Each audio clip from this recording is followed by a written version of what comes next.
जय श्री कृष्ण। ओम नमो भगवते वासुदेवाय।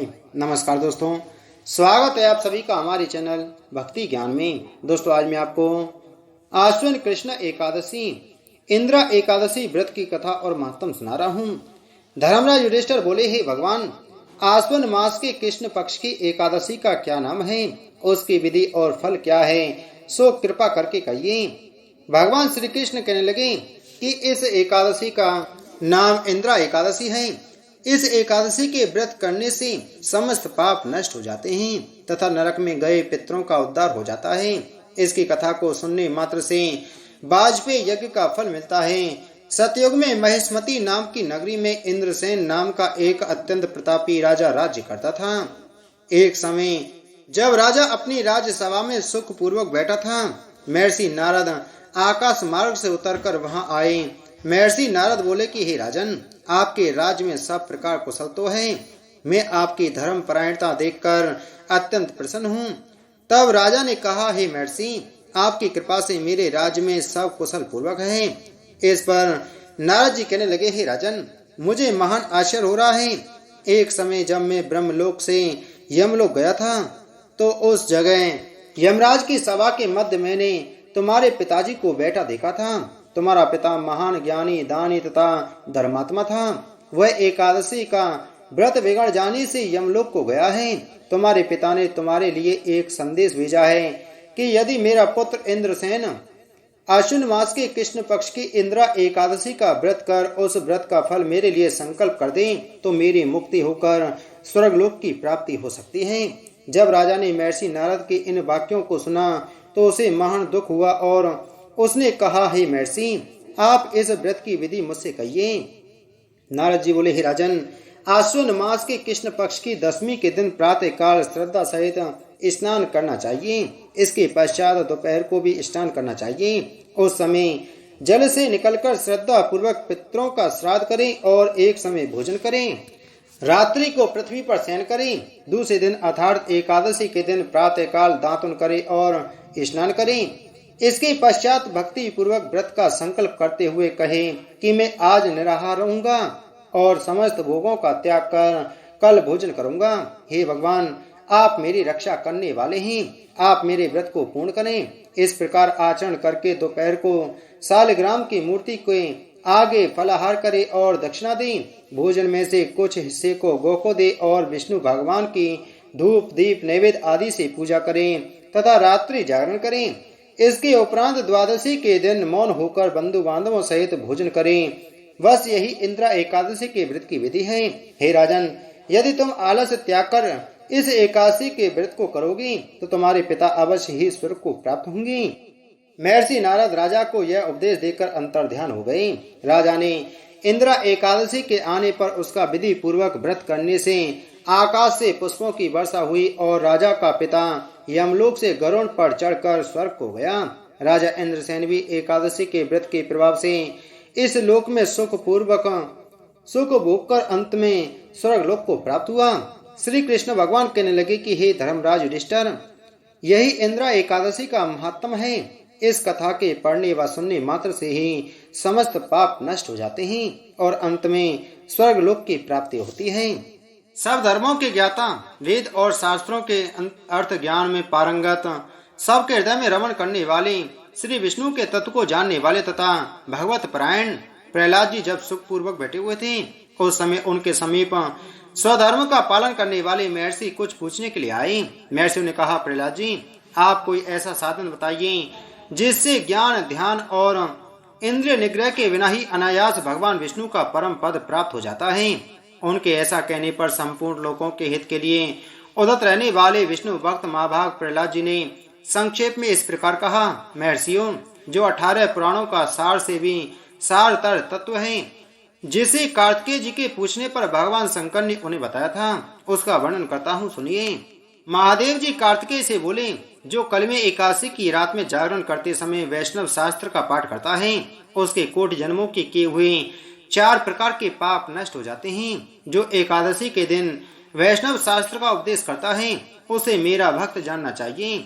जिसे एकादशी के जागरण में निंद्रा नहीं आती तथा जो उत्साह पूर्वक नाचता और गाता है, वह मेरा विशेष भक्त है। मैं उसे उत्तम ज्ञान देता हूँ और भगवान विष्णु मोक्ष प्रदान करते हैं। अतः मेरे भक्त को विशेष रूप से जागरण करना चाहिए। जो भगवान विष्णु से बैर करते हैं उन्हें पाखंडी जानना चाहिए। जो एकादशी को जागरण करते और गाते हैं उन्हें आदि निवेश में अग्निष्टोम तथा अतिरात्र यज्ञ के समान फल प्राप्त होता है। जो रात्रि जागरण में बारंबार भगवान विष्णु के मुखारविंद का दर्शन करते हैं उनको भी वही फल प्राप्त होता है।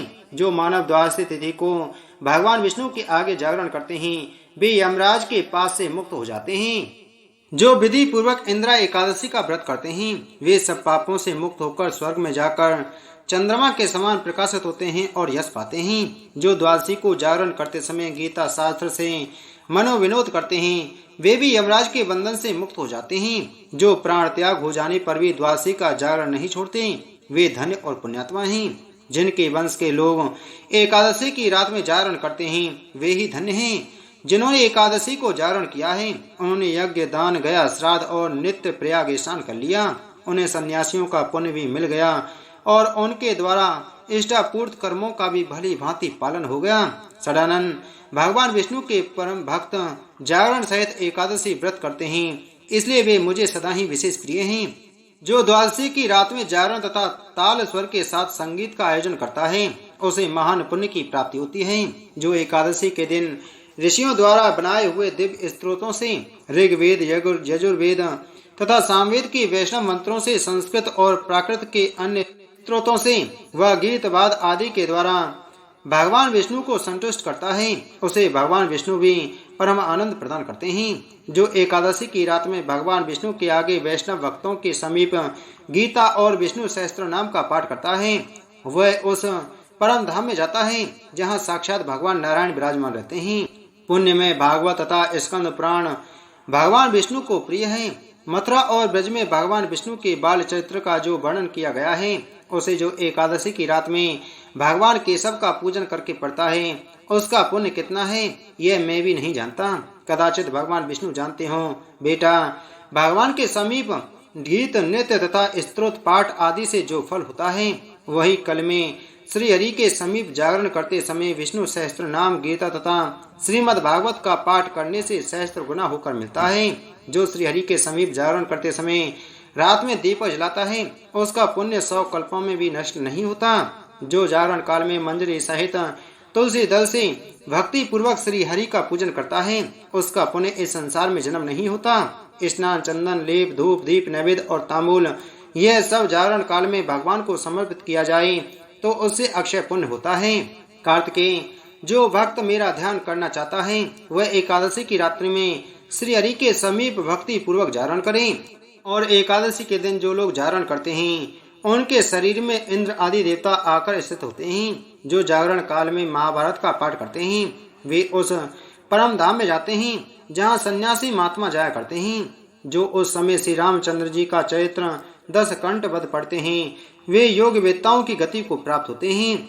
जिन्होंने श्री हरि के समीप जागरण किया है उन्होंने चारों वेदों का स्वाध्याय, देवताओं का पूजन, यज्ञों का अनुष्ठान तथा सब तीर्थों में स्नान कर लिया। श्री कृष्ण से बढ़कर कोई देवता नहीं है और एकादशी व्रत के समान दूसरा कोई व्रत नहीं है। जहाँ भागवत शास्त्र है भगवान विष्णु के लिए जागरण किया जाता है और जहाँ सालग्राम शिला स्थित होती है वहाँ साक्षात भगवान विष्णु उपस्थित होते हैं। बोलो काशी महत्तम की जय। बोलो विष्णु भगवान की जय। जय श्री कृष्ण। ओम नमो भगवते वासुदेवाय। नमस्कार दोस्तों, स्वागत है आप सभी का हमारे चैनल भक्ति ज्ञान में। दोस्तों, आज मैं आपको आश्विन कृष्ण एकादशी इंद्रा एकादशी व्रत की कथा और महत्व सुना रहा हूँ। धर्मराज युधिष्ठिर बोले, हे भगवान, आश्विन मास के कृष्ण पक्ष की एकादशी का क्या नाम है, उसकी विधि और फल क्या है, सो कृपा करके कहिए। भगवान श्री कृष्ण कहने लगे कि इस एकादशी का नाम इंद्रा एकादशी है। इस एकादशी के व्रत करने से समस्त पाप नष्ट हो जाते हैं तथा नरक में गए पितरों का उद्धार हो जाता है। इसकी कथा को सुनने मात्र से वाजपेयी यज्ञ का फल मिलता है। सतयुग में महिष्मती नाम की नगरी में इंद्रसेन नाम का एक अत्यंत प्रतापी राजा राज्य करता था। एक समय जब राजा अपनी राज्यसभा में सुख पूर्वक बैठा था, महर्षि नारद आकाश मार्ग से उतरकर वहां आए। महर्षि नारद बोले कि हे राजन, आपके राज्य में सब प्रकार कुशल तो है, मैं आपकी धर्म परायणता देखकर अत्यंत प्रसन्न हूँ।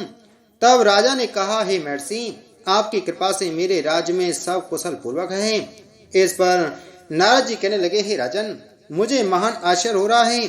एक समय जब मैं ब्रह्मलोक से यमलोक गया था तो उस जगह यमराज की सभा के मध्य मैंने तुम्हारे पिताजी को बैठा देखा था। तुम्हारा पिता महान ज्ञानी, दानी तथा धर्मात्मा था। वह एकादशी का व्रत बिगड़ जाने से यमलोक को गया है। तुम्हारे पिता ने तुम्हारे लिए एक संदेश भेजा है कि यदि मेरा पुत्र इंद्रसेन आश्विन मास के कृष्ण पक्ष की इंद्रा एकादशी का व्रत कर उस व्रत का फल मेरे लिए संकल्प कर दे तो मेरी मुक्ति होकर स्वर्गलोक की प्राप्ति हो सकती है।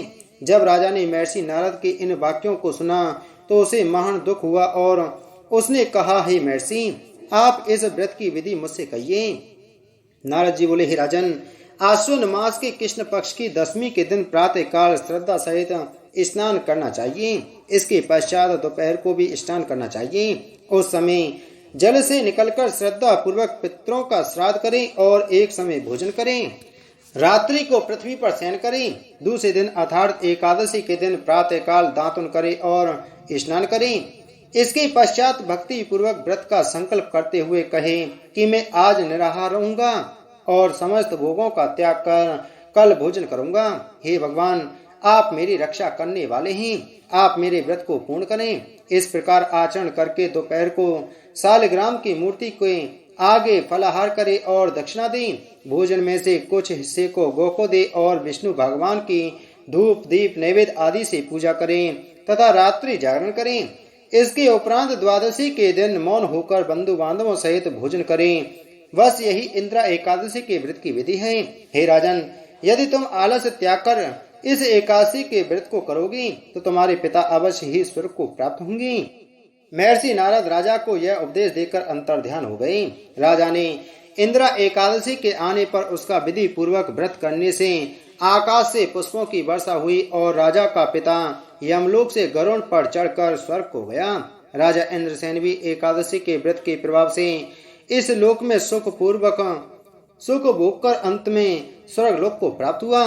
श्री कृष्ण भगवान कहने लगे कि हे धर्मराज युधिष्ठिर, यही इंद्रा एकादशी का महात्म है। इस कथा के पढ़ने व सुनने मात्र से ही समस्त पाप नष्ट हो जाते हैं और अंत में स्वर्गलोक की प्राप्ति होती है। सब धर्मों के ज्ञाता, वेद और शास्त्रों के अर्थ ज्ञान में पारंगत, सबके हृदय में रमण करने वाले, श्री विष्णु के तत्व को जानने वाले तथा भगवत परायण प्रहलाद जी जब सुख पूर्वक बैठे हुए थे उस समय उनके समीप स्वधर्म का पालन करने वाले महर्षि कुछ पूछने के लिए आए।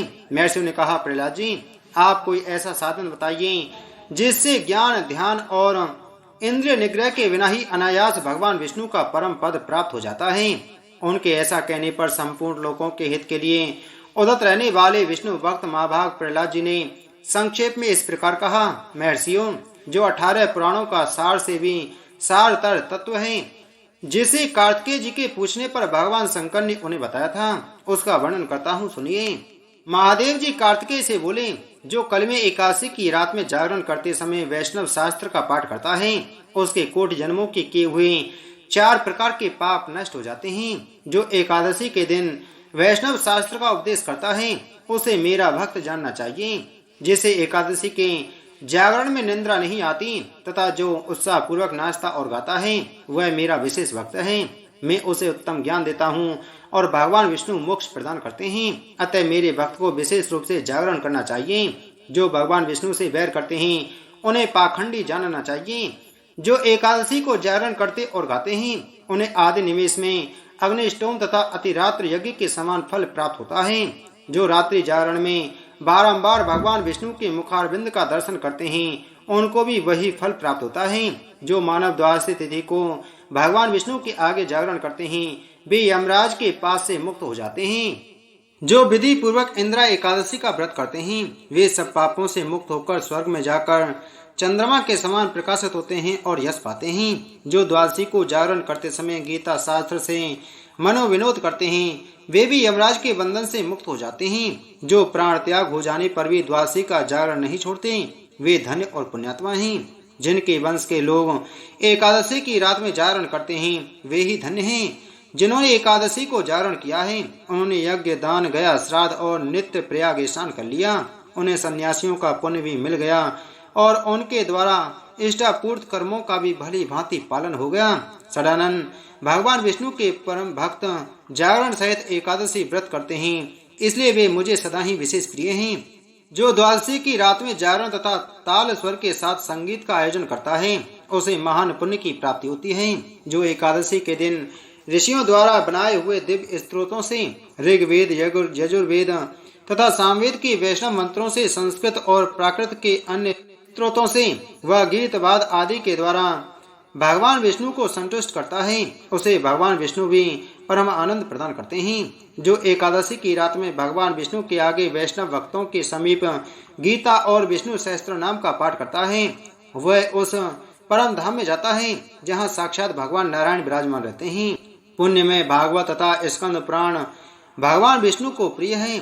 मथुरा और ब्रज में भगवान विष्णु के बाल चरित्र का जो वर्णन किया गया है उसे जो एकादशी की रात में भगवान केशव का पूजन करके पढ़ता है उसका पुण्य कितना है यह मैं भी नहीं जानता, कदाचित भगवान विष्णु जानते हो।